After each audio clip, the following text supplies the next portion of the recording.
from the Outlaws. It's your boy Al Capone. What's that in this bootleg, the Rock Capone from the Dayton family? Baby, this your boy Uncle Luke. What up, y'all? This is E-Shop. Yo, what's up? This your boy C-Murder, and I'm chilling with my boy Scott Beta, and you're listening to the Murder Master Music Show. It's the hottest thing out right now, you heard me? Keep it true.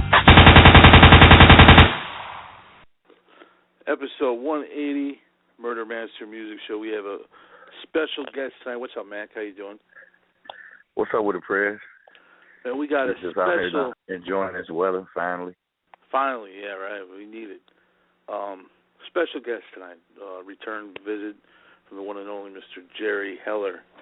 He's going to be joining us, episode 180. You know what I'm saying? Once again, an honor to have him back on the show. This dude, he's accomplished a lot of shit. You know, not just with Ruthless. You know, he had a huge career before Ruthless. Brought over, all kinds of different people from Europe. You know, did stuff with Creedence. You know, Marvin Gaye. The list goes on and on. Some of the biggest names, you know what I'm saying, rock and roll and hip hop. You know, so he's going to be calling in shortly. You know, just, right around the time Eazy passed 20 years ago. You know, it's still, I still think if Eazy was alive, he would have definitely contributed a lot more to the game, man. That dude was such a fucking visionary. Yeah, man. We lost a good one with that one. Yeah. You know, charitable contributions. He helped people. He wasn't one of these crazy motherfuckers like Suge running people over and shit. Right. Having, all kinds of episodes in court. You know, shit's kind of crazy with Suge, but there's a lot going on right now, man. You got that N.W.A movie, which, that's where Suge ran over an old boy, and killed a dude. Ran over another guy. Right. Supposedly your friend, too. That's what's crazy about the shit. Like, fuck, you hit one of your buddies or something. Like, that dumb shit always follow motherfuckers, though, man. You know? Yeah. Lesson to all you motherfuckers out there and everybody that's listening, man. You continue to do dumb shit and you get away with it eventually. It'll come back and bite you in your goddamn ass. Oh, yeah. Yeah, definitely. People don't understand, you're going to have to suffer the consequences of your own actions. And that dude, shit. He's got a list, as long as John Holmes' dead dick. The motherfucker is just, I don't know, man. He deserves to be where he's at, man. The guy's a menace to society. He's fucking killing people. What do you expect? But enough of that motherfucker. Let's bring on the real motherfucker, the one and only Jerry Heller. How you doing, Jerry? Hey, guys. How you doing? I'm here. Oh, hey, man. What's going on, Jerry? Good to have you back, man. Thanks, man. We just had a dedication show to Eazy-E. He's been gone 20 years, and most of us can't believe it, man. How do you get through? What I'm saying, with your friend not being here. I mean, 20 years or 2 years, it's still got to be hard. It's very, very difficult, man. I think about him all the time, and I think about what he would have accomplished if he was still here. And the guy was an incredible visionary and a good friend and like a son to me, as well as being my next-door neighbor. So, and it's very, very difficult for me. Yeah, I could imagine, man. Like Weekend Prayers was last week. It was like 20 years, man. You know what I'm saying? The years just flow by. It just don't seem, like it's been 20 years because I think they preserving Eazy's legacy to the fullest, so to speak. I don't know. I haven't seen nothing on the movie yet. I'm just real anxious and curious to see how the movie gonna turn out or whatever. But everything that Sergio and a lot of other guys doing to preserve Eazy for the younger generation, man, I think it's real good, man. Yeah, Sergio's great, man. A lot of people aren't great, but Sergio's great, and he's devoted most of his life to Eazy-E CPT, and he's a real fan. Yeah, and back in the day when after Eazy had passed, like when Ruthless didn't have a website or it was down, he put up his site, and that's what you had. And he gave you so much information. If it wasn't for him, for a period of time, there wouldn't have been hardly anything of Eazy-E online. So shout out to Sergio and what I'm saying, the whole crew over there. You're a big part of that. You participated in his documentary. What was it like being in the Ruthless Memories DVD? Well, I got a lot of respect for those guys, and they're dedicated to Eazy, and I thought it would be great for me to support them, which I did. They came to my house. We did 6 or 7 segments, and I got nothing but respect for those brothers. Good people. Good people in a bad business. But maybe bad people in a good business, man. yeah, there you go. But you're originally from Cleveland. That's kind of ironic. The biggest group outside N.W.A that you assign is from Cleveland. Did you ever have talks with Bone about that back in the day, like where you grew up and where they grew up and stuff? Well, we grew up in the same neighborhood. It's just that, I was so much older than them that things had changed, by the time they got there. So, we discussed it a little, but not too much. Yeah. Last time you were on the show, the Straight Outta Compton movie was in its infancy. Did you see the trailer of it? And if so, what did you think of it? And what did you think of Paul Giamatti? I haven't seen anything yet. No? And, I'm waiting until the movie comes out, and then I'll be there in the front row with my lawyer looking at make sure that it's an accurate movie. Yeah. Because they didn't reach out to me at all to give any kind of advice or insight or background. So it's hard for me to believe that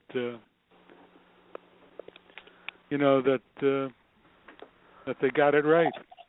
And I find that kind of crazy that even though Cube and Dre are the two that left, I still find it crazy that they didn't have some type of consult with you on set like they did with Rand and Yella and other people, because you were the guy that jump started the thing, and you were there from the jump. I mean, you have to have input.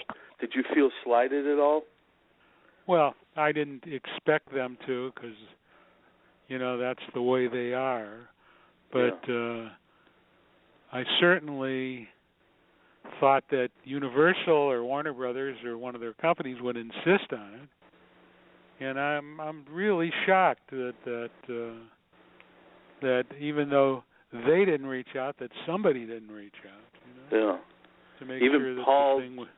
Giamatti, I mean, he could have reached out to you from an actor standpoint, and a lot of actors do that. Like Johnny Depp with the guy from Blow, for example. He went and met with him in prison, and Well, I'm sure that he was told not to do it.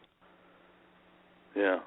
I'm sure they told him to stay away, Yeah, no doubt. But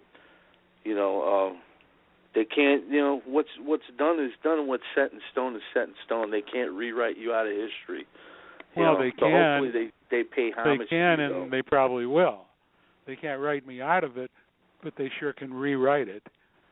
And to what they see fit. Yeah, if it's accurate, then I'm a fan just like everyone else. If it's not accurate, then I'm not going to just sit back and just let them say whatever they want. Yeah. I can imagine if it's not accurate, you're gonna give them a right, left, and say, goddamn, they ruthless. Yeah, but have you seen Dre or anybody since this? Do you know that I have never seen Cube from the day that he left Ruthless? I never saw him again. I never saw him anywhere, at a Laker game or Dodger game, and I never saw him again. I've seen Dre a couple of times. His mother lives 2 streets away, and I see her all the time. And I used to see him once in a while, and we were always pleasant to each other.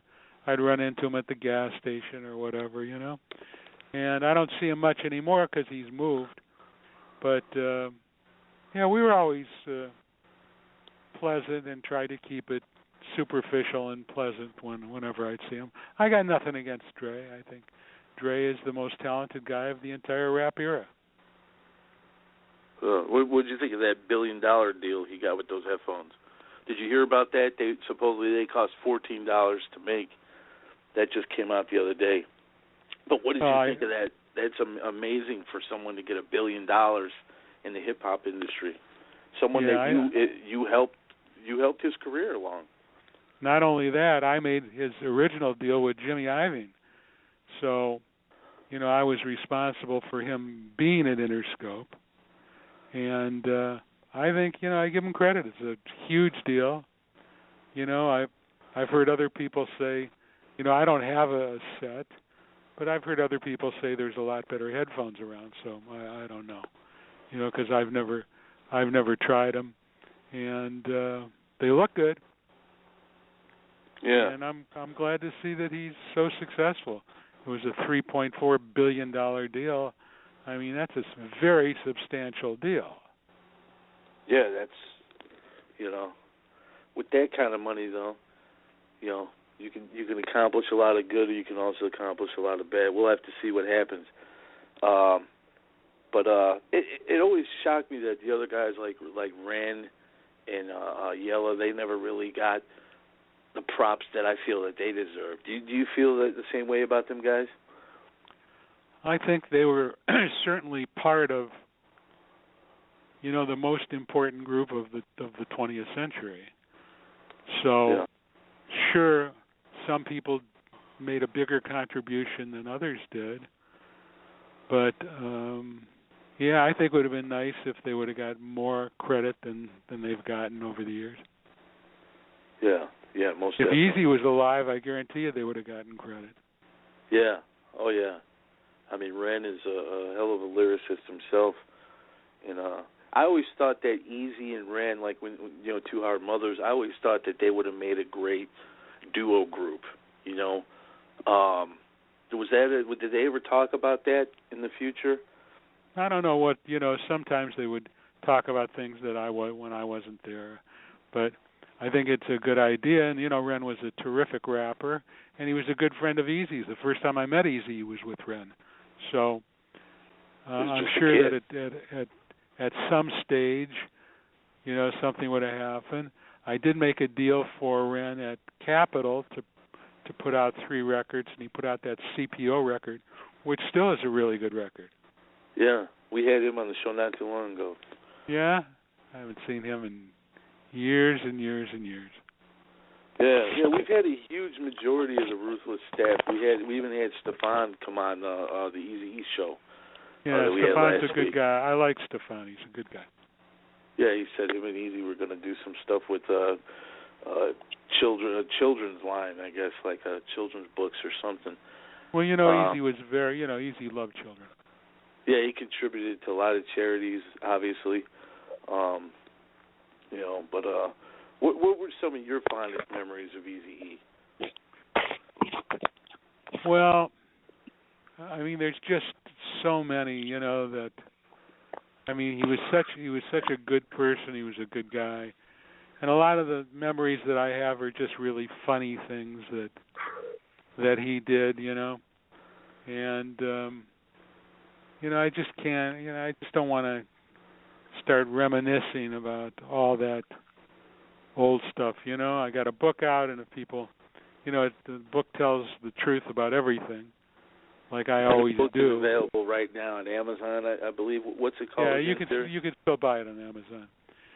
And it's really well written, and it's very good. So, and it tells a lot of stuff that from the inside. And like I say, it's a good read. It's very a true. good read for sure. Yeah. You go off in you go all the way back into the '60s with it. talk about Creedence and stuff, and what was John Fogerty like? I mean, is he a pretty cool guy, or? Yeah, he was not such a cool guy, but he was an incredible talent, and he was the driving force behind Creedence, and just like everybody else, he had his problems. He didn't let the other guys go on stage when they were inducted into the Rock and Roll Hall of Fame. So, but the guy's one of the most important rock and rollers in the history of our music, the same as the Beach Boys and Rolling Stones and the Beatles. I mean, John Fogerty's, and Creedence were a very, very, very important group. Yeah. Yeah. Right now, Jerry, when you first started off in the game, did you know, or did you ever think that your legacy would be the legacy that you have now? Like you would have been so influential to so many influential groups, like you mentioned in Creedence, and how far N.W.A. to me, like you said earlier, was probably one of the most important groups of any genre of music. But when you first started out, did you ever think that you would be involved with groups like that? And is that what you set out to do when you first got in the game?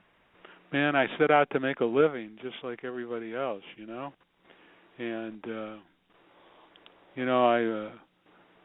I just had the ability to recognize talent.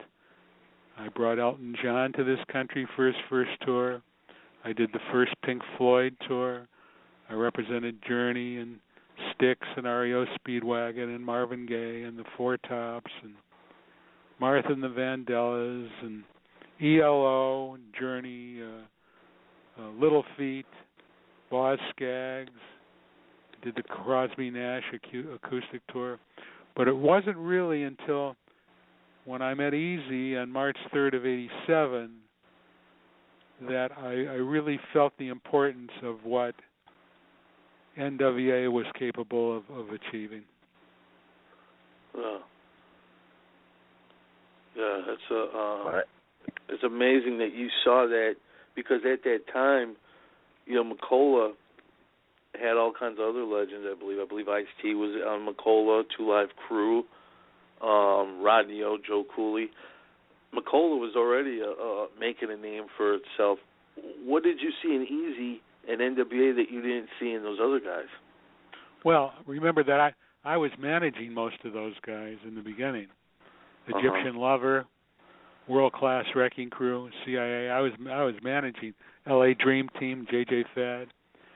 It just when Eazy played me Boys in the Hood, then it took me back to the rebellion of the Rolling Stones, the poetry of Gil Scott-Heron, and the anger of the Black Panthers. So when I heard that music, it just blew me away. And then when I said to him, "What's the name of the group?" he said, "N.W.A." I said, "What's that stand for? No Whites Allowed?" And he laughed and he said, "That's pretty close." And then he played me Straight Outta Compton, Straight Outta Compton, crazy motherfucker named Ice Cube, and a band called Niggers with Attitudes. I went, whoa, this is just too serious, man.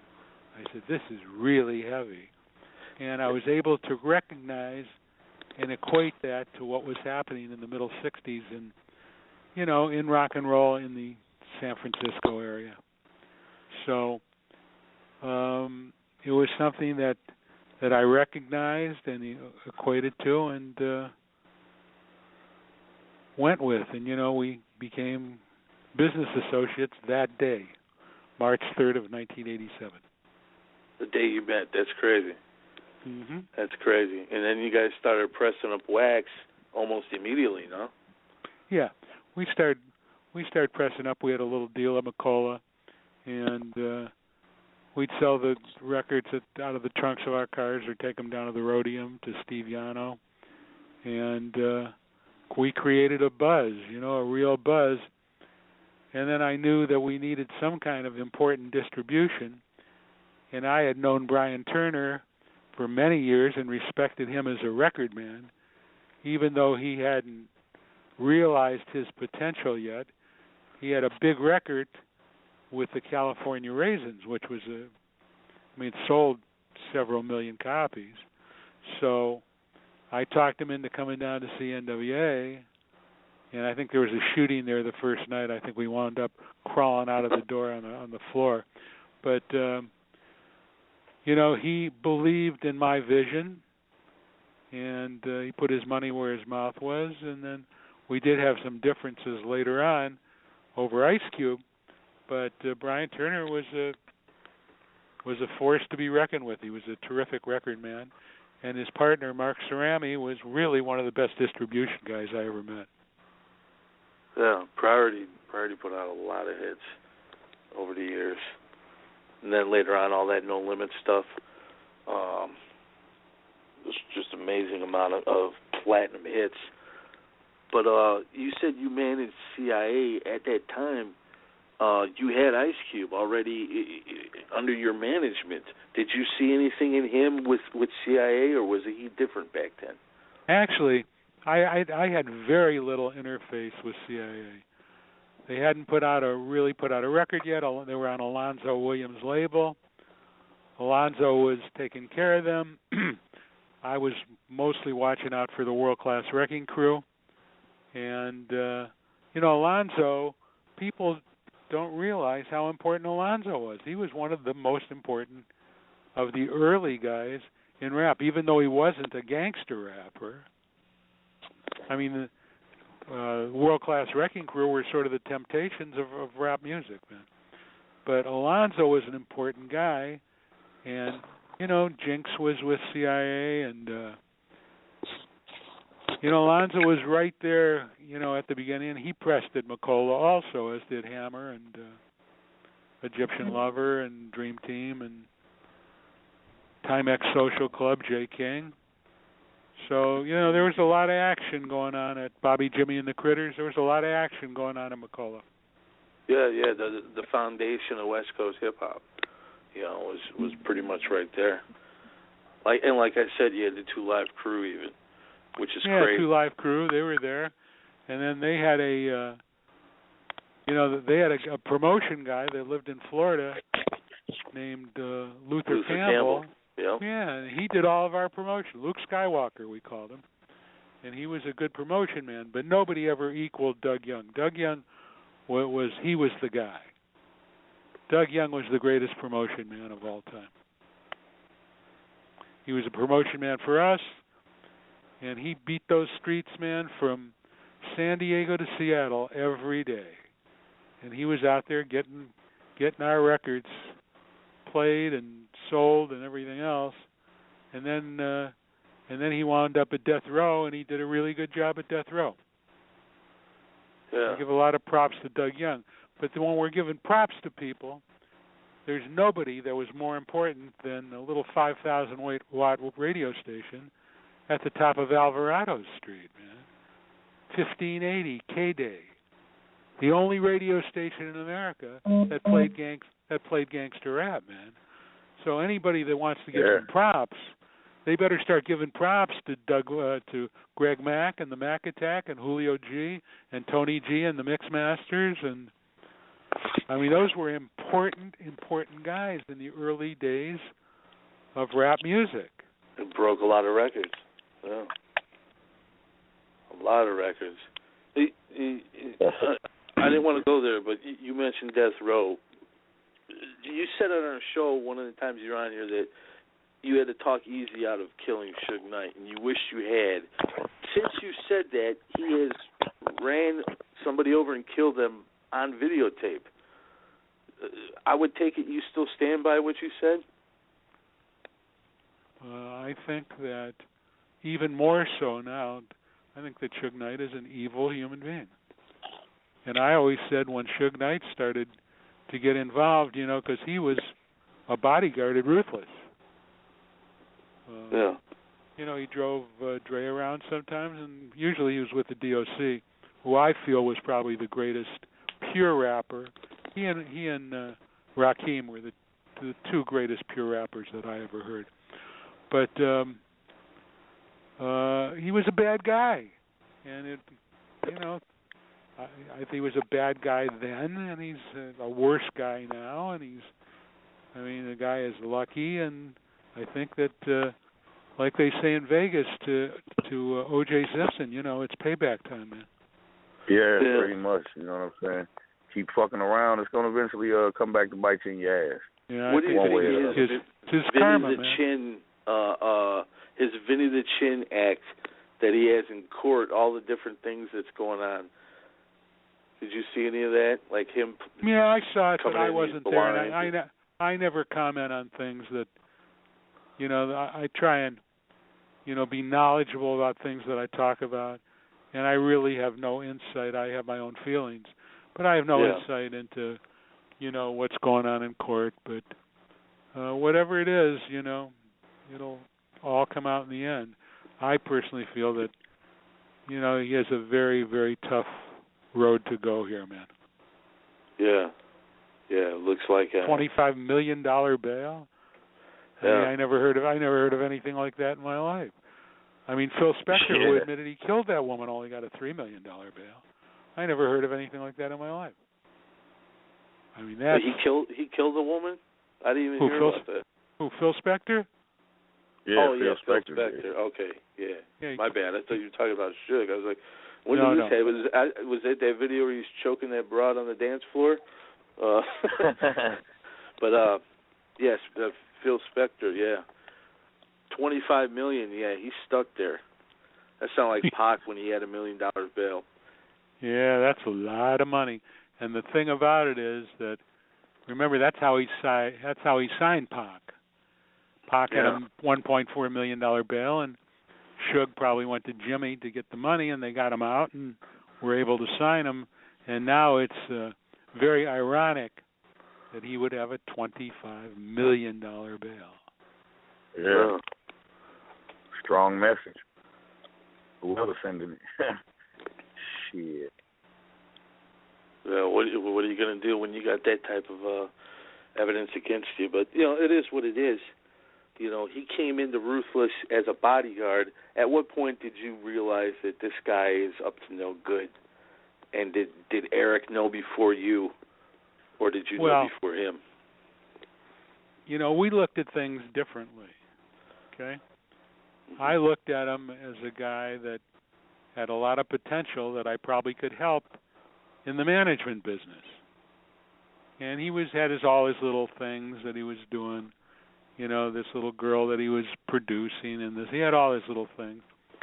Eric knew he was a problem from the beginning, and that was that meeting when I talked him out of doing what he felt that he wanted to do. And if you know Eric, he was very firm in his ideas, and actually, it turned out that he was right and I was wrong. Yeah. Yeah, it's crazy. Wow. All these years later, does he have any music out there? We had Yellow on the show once. Didn't Yellow say he had some tracks, but he didn't release them because they were diss records or something? I don't know. Yellow is, working with some of Eazy's kids, and I give him props for that. But Yellow was important to Dre's producing team, High Powered Productions, and he was a real solid. Dre was the brains, but Yellow was real solid. He was in the studio right next to him day and night. So all the hits that they made at Ruthless, basically they worked on together. Yeah, everybody, it was like a team. Yeah. He was the clutch. He was the guy they'd bring in, the sixth man, whatever the case may be. Exactly. No, we had a guy in the show. I didn't even know he was a part of N.W.A. He calls himself DJ Speed. What do you know about him? He was never a part of N.W.A. He might have. No, he wasn't in N.W.A. Yeah, I never saw him on the covers or anything. That's why. Well, he may have been on that one cover where they had a bunch of guys. Oh, in the posse. In the alley, But he was never in N.W.A. He was a gopher. he took Eric's laundry in.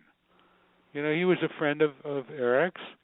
And then I just found out from Vinnie Caruso the other day. I was reading that Vinnie Caruso said that he got in trouble with because he lived, I think, at one of Eric's houses in Norwalk or something. Eric fired him, but he was never a member of N.W.A. All the years I was in business with Eric, I probably ran into Speed 2 or 3 times. He talked shit about me all the time, like he knows something. He's just a punk, and he had nothing to do with N.W.A. The only outside guy, well, there were 2 guys that you almost could call members of N.W.A.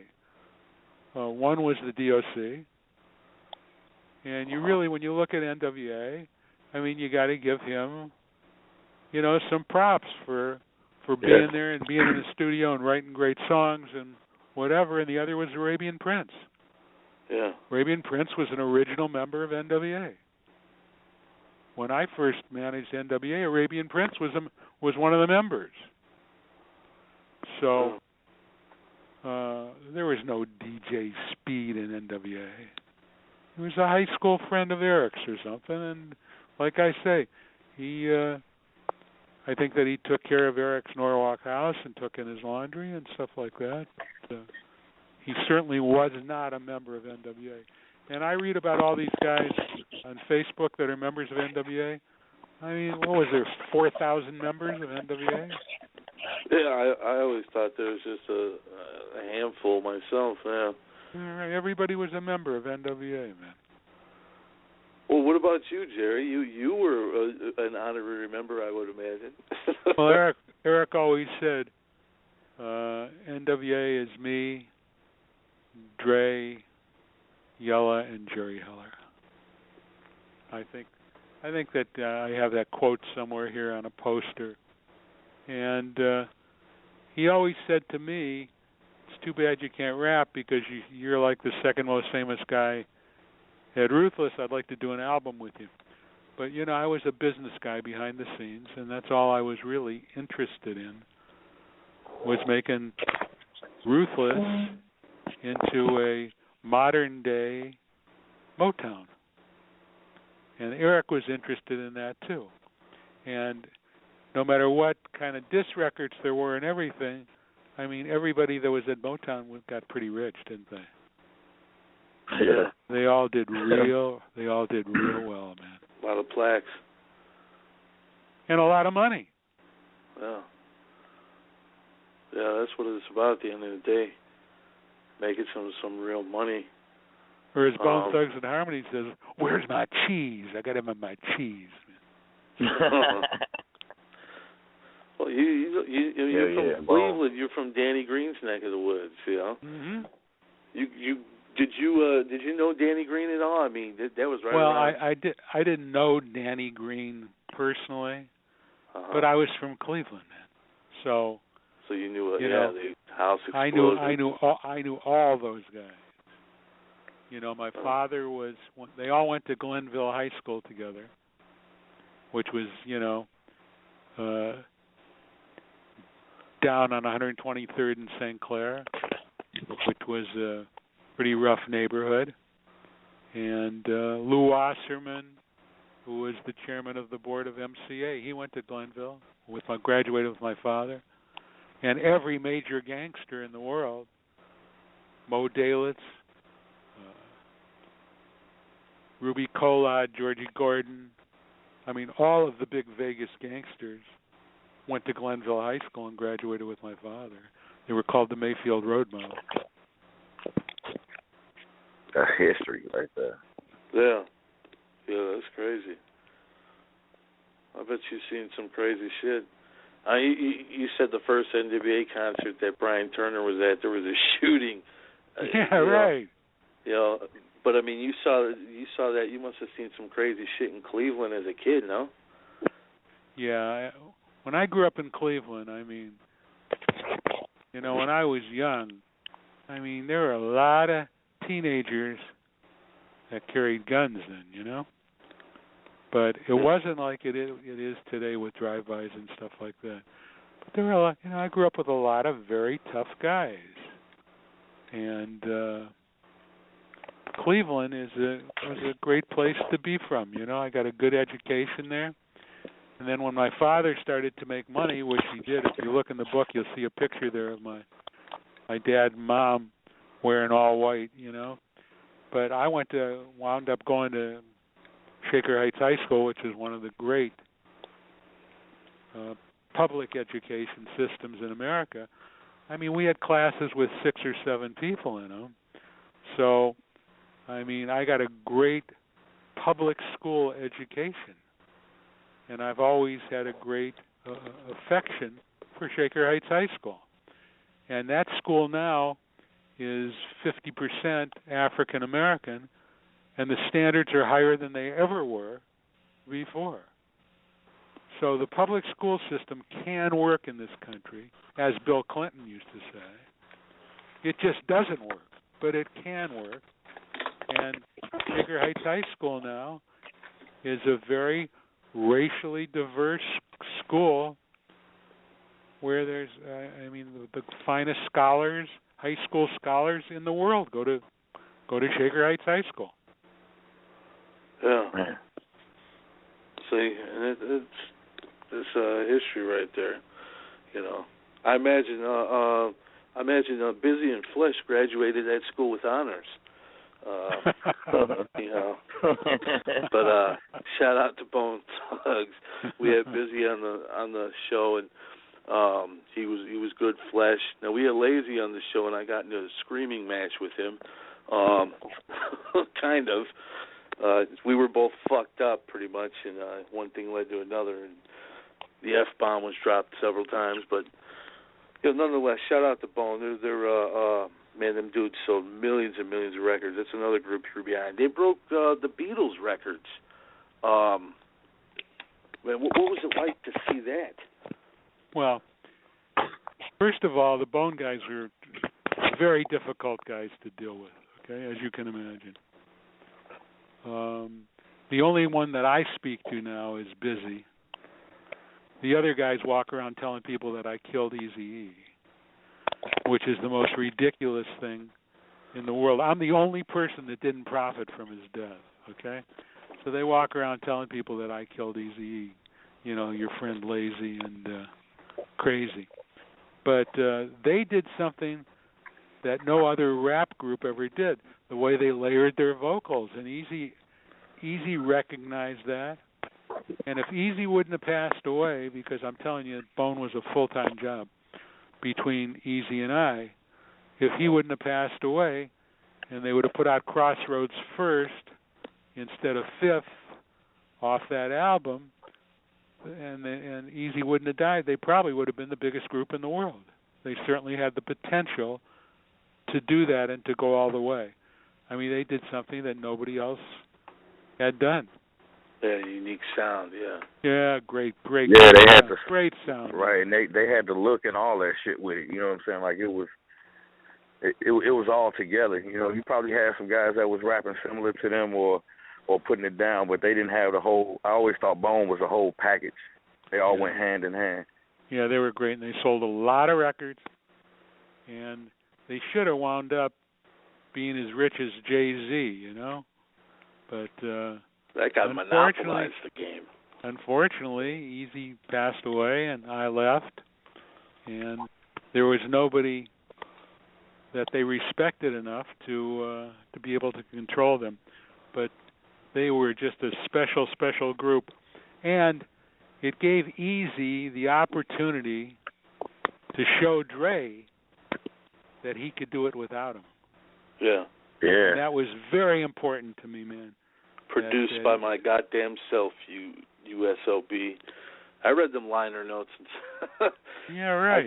I kind of knew what was coming, when 5150 dropped, But man, I wish that would have been. I want to ask you this. I can't ask Eazy, but why the hell did he make that an album? I mean, that was like a teaser. It was 4 songs, classic shit though. But man, I wanted that shit to be a fucking album. I think what happened was this. I I think that we cut it late in the year, and he wanted to get it out for Christmas because remember that there was a song on there called what, Merry Motherfucking Christmas. Yeah. So I think he wanted to get it out, and Rudy Ray Moore was on it and was a friend of Eazy's, and he only worked at a certain pace, and we wanted to get the record out, so he put out 5150 when he did. Yeah, it would have been better, but then again, it wouldn't have been a Christmas album. We would have had to wait till the next year to put it out. And I think that we decided to put it out when we put it out. And then, it's still a very interesting slice of Americana. Yeah. Well, you had Naughty by Nature producing on there, and, Eazy had a little bit of a different sound, a different flow. I mean, he was experimenting. You could tell he was going in other directions, But well, then, he had Rhythm D around him. Then he had he had Quick, and he had Tony A and Tony C. So Unique. He had some really, really strong producers around, but nobody can compare it with Andre Romel Young, man. Nobody can compare to him. He's the man. Yeah. Well, I remember I asked you last time you were here if you were 20 years younger, if you'd beat the shit out of Ice Cube. You said you probably could. But if you had the opportunity to sit with him at a table, do you think you guys could talk things out and say, you know what, the beef's lasted long enough, let's just see if we can make money together? Or is that just out of the picture forever? Well, I don't know about that. But, I got no hard feelings toward anybody, man. I've lived a good life, and, I've been involved with a lot of good projects, and I'm proud that, like, Ice Cube and Dre have been as successful as they've become. And I got nothing against anybody anymore. Just the guys that say that I killed Eazy-E, man, I don't like that at all. Because that's bullshit, man. And it's just stupid. Yeah, I heard the clip Lazy on the Jamie Foxx show. Matter of fact, we got it on the board somewhere. But I heard what he said, and I don't think you killed Eazy, but I'm starting to think somebody did, because how do you go from full-blown, or from nothing to full-blown AIDS in that short of a time span, and no children, no women? It's impossible, man. It's not possible. So even the children that were born after he died weren't positive. Even their mothers weren't positive. Nobody was positive, man. So I believe, just like the mystery of who killed Tupac and who killed Biggie, and you saw Suge on the Jimmy Kimmel show, when he was wearing that vest. I remember he said that shit too. Yeah, because he said to Jimmy Kimmel, he says, "Why are you wearing that bulletproof vest, Jimmy?" And Suge said, Jimmy Kimmel said, "Well, I heard all about you, and this and that." And Suge said, and this was right on television with millions of listeners. Yeah. He said, "We don't do it that way anymore, man. You don't need that. We just inject them, Eazy-E style." Yeah. Nobody ever. Disrespectful shit ever to say, especially thinking, because Jimmy Kimmel, I mean, the man's kids, his grandkids, they're all going to see that shit, Yeah. That's horrible. And everybody, I remember watching that shit. Every now and then it pop up on Facebook or some shit like that. Some people have said it's still on YouTube. You can still get it on YouTube. Yeah, it's on there. But some people even gone far as say it was something much higher, a government conspiracy. They were ashamed that they invited Eazy. Did you ever hear that theory, that they were ashamed they invited you guys to the White House? They didn't realize it was y'all at first. Let me tell you something, man. That's true. They didn't realize that it was us. The only person that realized that Eric Wright was Easy motherfucking E was Bob Schieffer. And Bob Schieffer met us at the airport, and then, of course, in Newsweek magazine. It said, "Dear President Bush, guess who's coming to lunch?" But I got to tell you something. He was very gracious, and he took pictures with Eazy, and Eazy enjoyed himself. And all those politicians care about is raising money, and that's all. And I don't think that he cared that Eazy was there. I mean, I'm sure that a lot worse people than Eazy have been to the White House, man. Oh yeah. I heard the story Most that Elvis drove up in there and handed Richard Nixon. He got this gun past Secret Service and everything, and it was a gift to give Richard Nixon. It was like some rare gun, and he wanted Richard Nixon to have it, but he snuck it in the White House. I mean, that's crazy. I'm going to have to ask my friend, you know. I got a buddy named T.G. Shepard who's in the Country Music Hall of Fame. In fact, I had dinner with him not too long ago in Nashville. But he was Elvis's promotion man before he was an artist. And he lived in Elvis's house for 7 years. And then when Elvis died, T.G. Shepard became an artist. He's married to Kelly Lang. And T.G. stands for the good. It's the Good Shepherd. That's his name, man. And he was a promotion man, you know, in Memphis. So, and he, like I say, he lived in Elvis's house. So I'm going to ask him the next time I see him if that's a true story or not. I have no way of knowing. Yeah. Yeah, I saw it on TV. I don't think nobody knows, but you know, on TV you can't believe anything from the idiot box. You don't know what's real and what's not anymore, anyway. So, you know, unless you hear it from the source themselves. But it's crazy, man. We got mutual friends. Woodpile. Them dudes are real talented, man. What do you think about Woodpile? Yeah, I like those guys a lot. There's 3 groups, okay, that are sort of out there now that are like really like tough guys, you know? I mean, like really men. Woodpile, there's a group called the Chimps, CHIMPZ, and 28 North. And I like all of those groups. I like what they're doing because what they're doing is they're sort of combining rock and roll with gangster rap. Yeah. I like what they do, and they got a good work ethic, and they show up on all their dates, and, you know, I mean, they're just... I like Woodpile a lot. Where are they from? Scottsdale or something? Same in Arizona? Yeah, from I think Phoenix, if I'm not mistaken. Yeah, I like them. I like those guys a lot. They're good guys, and I've met them several times, and we talk, you know, on social internet all the time. Yeah, definitely.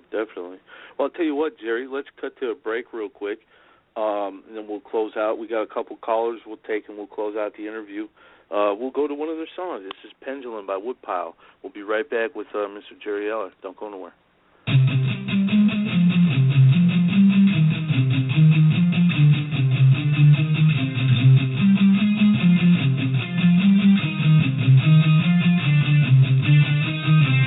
I've been waiting for so long, watching time swing on the picture of back with the biblical fury, and nothing's gonna stop me now. I'm not in no hurry. I've been waiting for so long, watching time swing on the picture of back with the biblical fury, and nothing's gonna stop me now. I'm not in no hurry. I've been patiently waiting and been debated against. Well, I ain't waiting at that door no more. I'm hopping a fence, and I give a fuck if you don't like me. I ain't here to make friends. I know enough people in this biz who like to pretend. So am I pissed off? Fuck yeah, I should have been rich. 10 years being held back and still ain't got shit. Thank God for my grit and my will to persist. Cause otherwise I would've fucking just gave up and quit. I'm on a warpath now with venom in my veins. A lot of motherfuckers should be scared if I start dropping names. It's a shame. Trying to keep me out the game. Afraid I would take their whole fan base away. That's some jello-hearted pussy shit if I ever heard it. Afraid your fans would disown you and leave you deserted. Yeah. Well, look who's here, doing what I do best. I can smell your fear. I've been waiting for so long, watching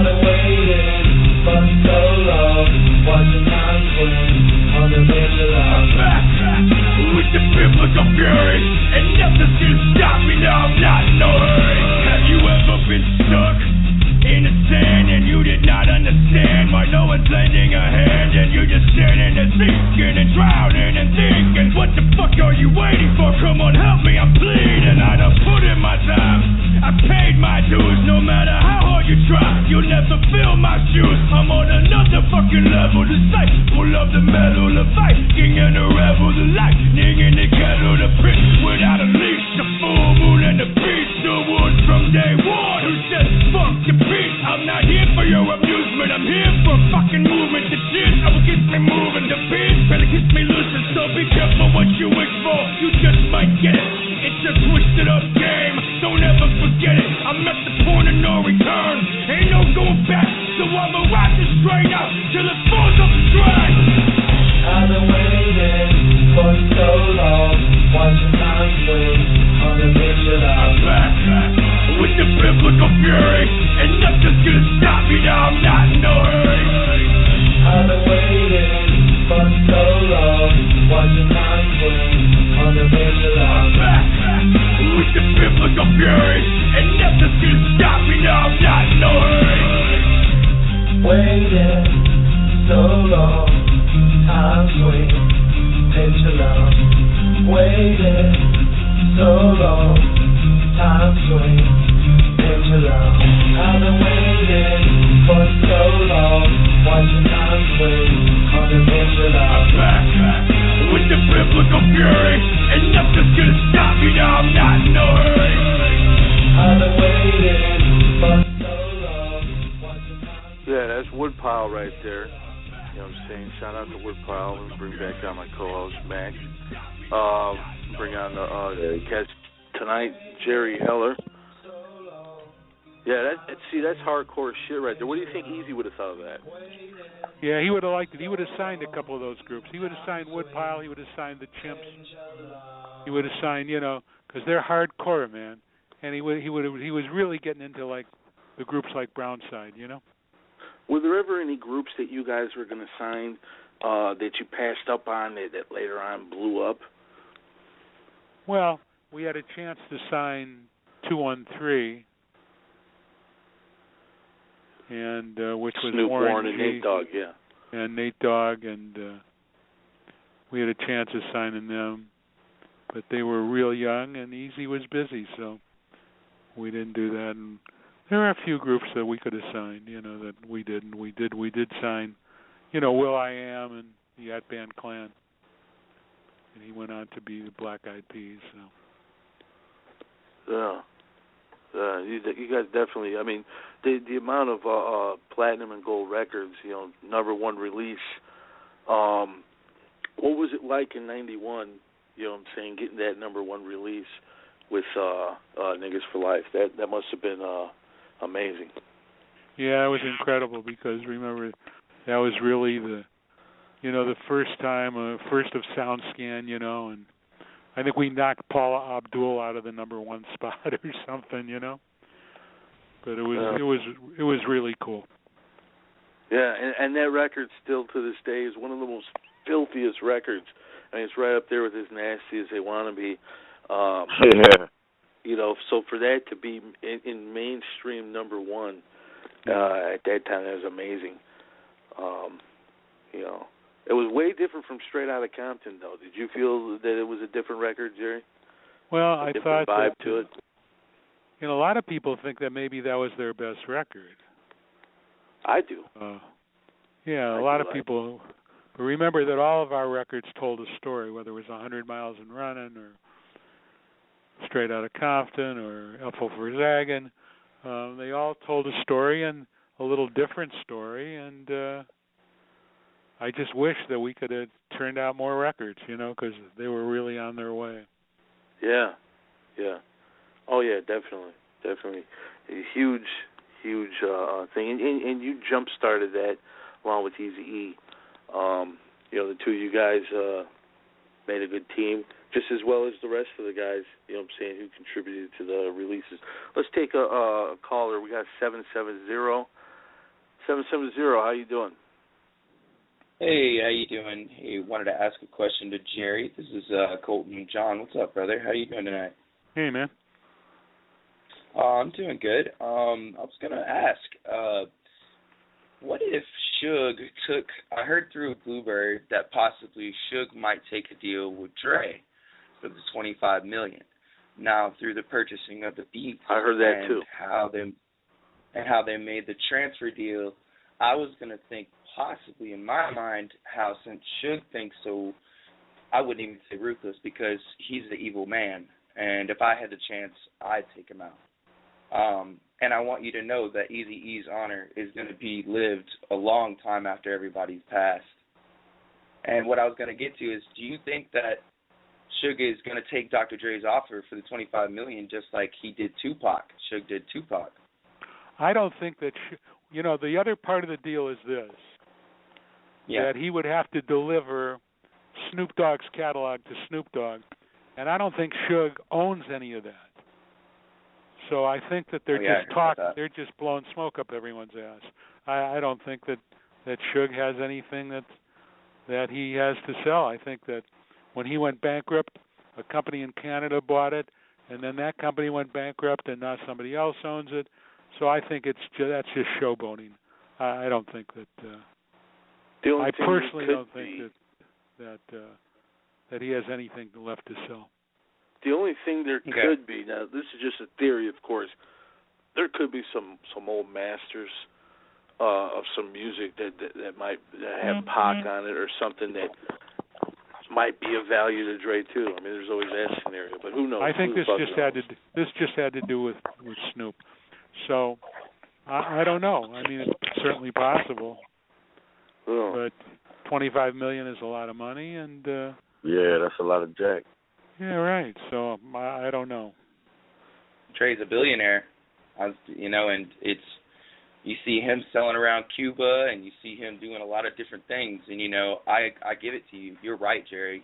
I read your book, and you've opened me up to a lot of different opportunities and guidelines to see what this is. And Andre Young is one of the best, people that does entrepreneur. He's one of the best. Just you got like this William guy willing to pop Suge Knight. This guy's ready to do it. You got the power of influence. Hey man. Hey man. Thank you. I'm not gonna say I'm the next N.W.A, but man, I'm gonna take Jerry Heller's advice and make a difference and a change in this industry, regardless of what anybody thinks and regardless of what things are gonna happen, because Eric needs to be remembered. And Jerry's right. I appreciate that, man. Yeah, hello? Yeah, we lost the caller. I appreciate that. But yeah, a lot of people, they want to demonize you, Jerry, but there's a lot of people out there that really, they go to bat for you. I mean, I see all the functions with the Ruthless family. I mean, your name is always brought up, and like we were talking about with Sergio and stuff. That's got to make you feel good to know that you were appreciated for what you did. Yeah, I feel good about that. But then, there's a lot of people that are still out there talking shit. So a lot of shit starters. Yeah, I don't feel good about that. So. No, not at all, not at all. You're definitely, contributed so much to the game. I mean, if you guys hadn't made the moves that you made when you made them, who knows what would have happened. But right now, the game is, like we were talking about Woodpower, we need some hardcore shit like that. It's looking pretty soft right now. The game is not what it used to be. What would it take to bring hip-hop back? Because right now, when you look at hip-hop, especially mainstream, I got love for the underground, but when you look at mainstream hip-hop, it's almost like a soap opera. It's a mockery of what it was. Hip-hop is now pop. Yeah. So, and the hip-hop stations, like the old power stations and stuff, those are all like pop stations now, and no one really listens to them. So, every once in a while you come out with a Kendrick Lamar or someone like that, and he does something good. So, I think that as far as a musical force goes, it looks like, it's Justin Bieber's time, man. Unfortunately. Taylor Swift, man. Unfortunately. We got another caller here, New York City. Hey, how you doing, Mr. Heller? It's George. How are you? Hey, what's up, I just had a question regarding the forthcoming N.W.A movie. How does it feel like to be played by Gonzo from the Muppets, you big-nosed Jew bastard? Hey, who the fuck is this? Every time we get on here, Jerry, I'm sorry, we must have somebody on the Facebook in one of the groups. Every time we get on here, this asshole wants to call in. Oh, how? You want to tell this guy to go fuck himself, Jerry? He's not even worth talking to. He's just a loser. Sig How, you dirty Jew. Hey, I'm shutting yeah. That's it. Let me tell you something, man. Let me send you a one-way ticket to California. You won't need the round trip, okay? Yeah, that's how we get rid of them. Sorry you had to deal with that, Jerry. Social media can be a bitch, unfortunately. We had a couple of other interesting callers over the past few shows. One time we had a guy in here screaming, fuck Atlanta and fuck Islam. I don't know why. He just called in and he felt like saying that. So maybe the PCP is good out there tonight. I don't know. Maybe. Exactly. Jerry, I don't want to take no more callers. I don't want to do that to you. Okay, again. man, but that guy, every time I call you, that same guy. Well, we got to... Yeah, like he's trolling the fucking pages. We got to go through and see who's trolling. Well, unfortunately, it's impossible. There's hundreds and hundreds of people. Okay. But, Jerry, I want to thank you for calling in. Is there anything else you want to add? Like, if anybody wants to get your book, where can they go get it? Well, they can get it on Amazon, but, what they really need to do is get back to thinking about Eazy-E, man, who is to me, the most important visionary in the history of rock and roll. Look what he did for Compton. Look what he did for race relations in this country. I mean, N.W.A. was an important group, and people should revisit that group. And I'm proud to be associated with it. And like I've said before, there's nobody I've ever met that can't tell me exactly where they were when they heard Straight Outta Compton for the first time. So obviously, it was a very, very important record, man. Yeah, it is, man, and you were behind that. Props to you. And anybody that goes out and sees this N.W.A. movie, going there with an open mind, I recommend you see Sergio's documentaries too, and you read Mr. Heller's book. And that way you can compare notes and see how accurate things really are. So hopefully they did you justice. Hopefully they did Eazy-E justice. I hope so, man. Other than that, anything you want to say to end it, Jerry? Yeah, you guys are really the voice of the future for, with what you're doing. So everybody should really support, guys that are doing what you're doing for very little money and very little credit. So, I give you guys props and I give you credit. And anytime you need me, you just call and we'll talk again soon. Man, Jerry, much appreciation, man. Yeah, really appreciate it. Hey, while we got you on the line, can you give us a drop for the Murder Master Music Show? Tell me what to say. Just say, this is Jerry Heller, motherfucker. You're on the Murder Master Music Show. Whatever you want, Jerry. You got it. This is Jerry Heller, motherfucker.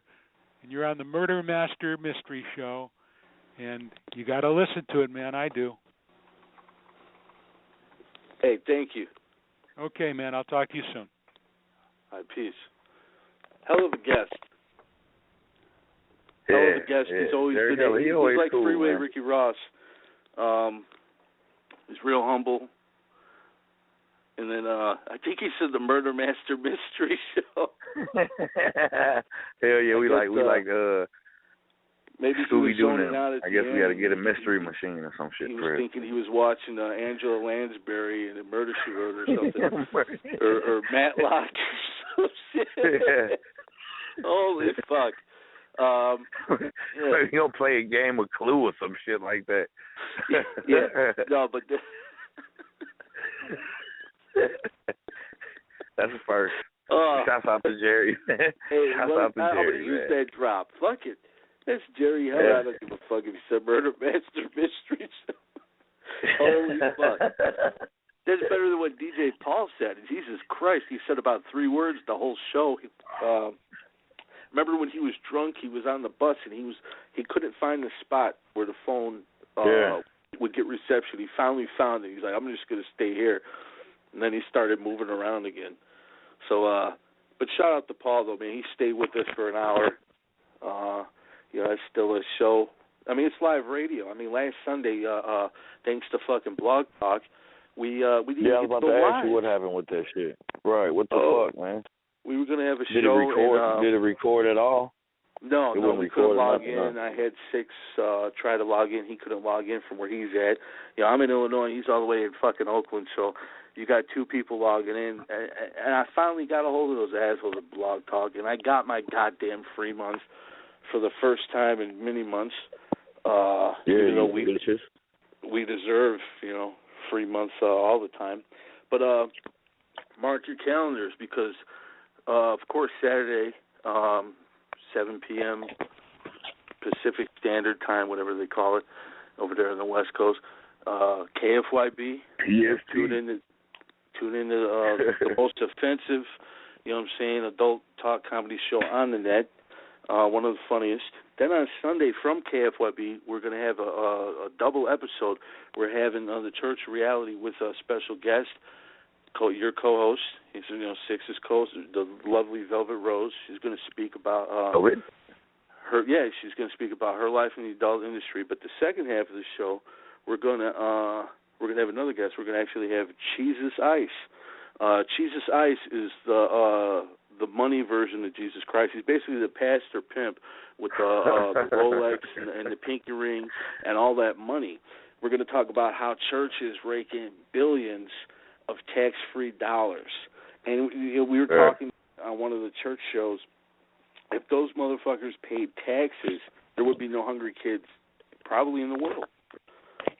If you melt the gold just out of the teeth of the dead popes in the Vatican, you'd have enough money to feed the kids around the world. Come on, it's crazy already. But hey, we had a hell of a show. Tune in next week. I think it's on I want to make sure. I don't want to. Okay, it's actually on Monday. It's on the 6th, man. We're having Emo come through again. You know what I'm saying? Emo's doing a lot of things. He's making movies. He's bringing his boy Don Blanco. And he's the hardest working motherfucker around, too, man. One of the hardest workers. He always doing something, man. Shout out to Emo for grinding, man. We have, with the UGS shit, there's so much going on. You got music. You got art, you got radio, you got audio services, you got journalism, you got all kinds of different things. It's hard to push all those. You know what I'm saying? Emo, that motherfucker, he pushes everything on his own. You know what I'm saying? And he stays afloat. He's been in it I met him through Six. Six did one of his covers, but he's been in it for years. I mean, the foundation of Sacramento, he's part of that whole movement. So he's gonna come on here with a couple of his homies. You know what I'm saying? We like to pay homage, just like we did the Six and Skinny show. That was a hell of a show to be able to interview a couple of your people. I want to shout out a few people real quick. Recently, my dad, fell sick and fell ill. Well, not recently. He's been ill for years. And we started up a little FundMe page for him, and some people have been donating. I'm not going to say their names, but I just want to thank them for contributing to my father. So shout out to them. And keep, keep doing what you're doing. Don't let anybody try to, tell you what you're doing is not right, because only you be the judge of that. That's why a lot of motherfuckers from UGS are no longer part of UGS, because they thought they wanted to run ship. We had one guy that tried to pull rank. Says we need to have a ranking system. This ain't no rank. This ain't a record label. This ain't, you know what I'm saying? It was supposed to be a place where people get together and network.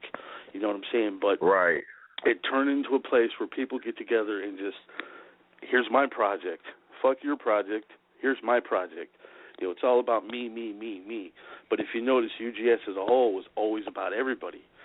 But, now, you know what I'm saying? It's everybody wanted to stream it, but they didn't want to practice. Right, they didn't want to practice the shit, you know what I'm saying? They want to they want to say they're doing it, but they didn't necessarily want to really do it. You know what I'm saying? Like, people put the logos on the album covers, and you know, they thought maybe that was their way of buying into this. Nah, man, your way of buying into this is supporting it. You know, when we drop something, buy it.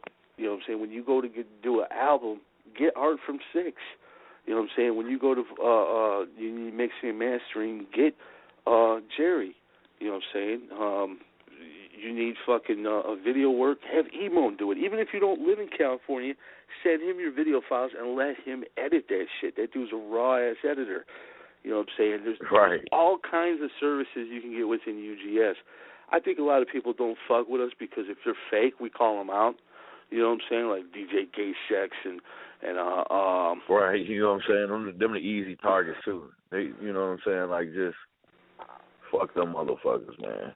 Fuck them.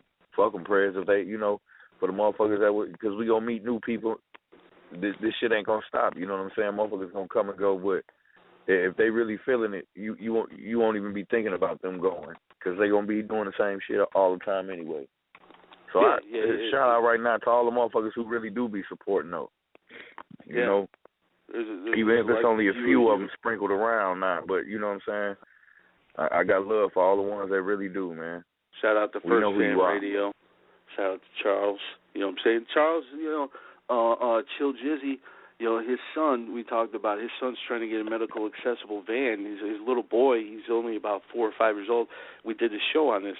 He has seizures constantly, and he's got a GoFundMe page up. You know, when you're broke and you don't have adequate insurance, you don't have money, you don't have a job that pays well, you know what I'm saying, you got to do what you got to do. It's either, you know what, I'm glad for these GoFundMe pages. They're helping people, because if not, it's John Dillinger time. It's you know, little old lady walking down the block, hit her in the back of the head with a rock. You know what I'm saying? It's that type of, and nobody wants to do that shit. Nobody wants to go out there and just fucking do some nasty, evil dirt for money, for pieces of worthless paper.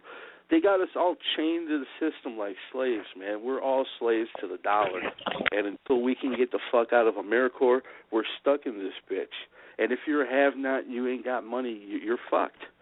You know, bottom line, man. Don't matter how old you are, don't matter, you know, where you live, or you know. And then even then, when you got all the money, they'll find a way for you to conform. They'll show you that the dollar ain't shit for real. You know what I'm saying? Because they'll take all that shit from you. You know what I'm saying?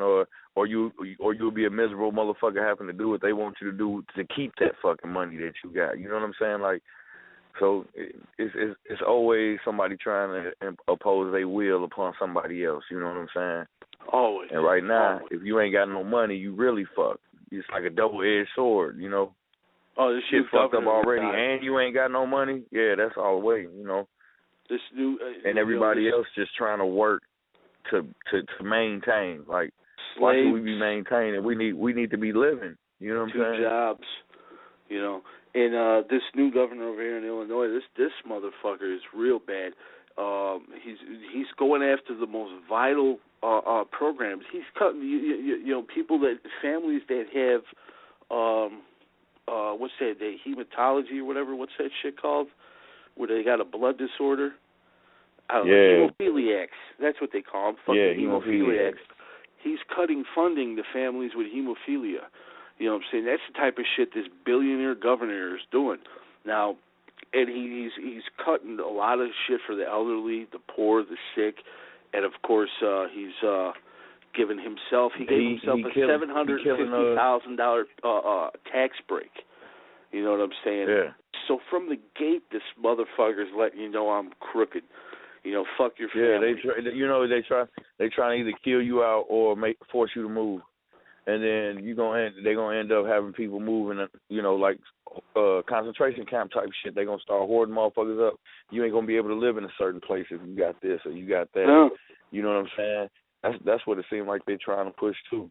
Because they're just forcing you out. You know what I'm saying? Did you see the latest coffin video that they had? Some guy was filming on the interstate. tractor trailers with those big black coffins, those ones that. Oh yeah, I seen a video when they was on. It was a train too. And this dude was out in the country in the woods in a train, and I'm talking about miles long train with those pre-made black coffin things. Yeah, those containers. Like, damn. They're like giant Tupperware containers for a body. Instead of putting a donut and a sandwich in there, you're putting a corpse in it. It's just a little bit bigger. Yeah. It'll preserve the corpse long enough. That way you can resurrect it in the future. Shout out to all those who've been resurrected. You know what I'm saying? Shout out to Mr. Lazarus. You know, I know he's out there chilling. Everybody else, you know what I'm saying? If you ain't fucking with UGSforlife.com, then just go fuck yourself. He's swagging. Eat a dick. Eat a big fat dick. We're out of here. Shout out to Jerry Heller. Shout out to, you know what I'm saying, everybody that's tuning in. And shout out to everybody that's going to be putting this shit all over the internet tomorrow. We'll see you guys Saturday, KFYB. Shut the fuck up and get the fuck out of here, you stupid cocksucker.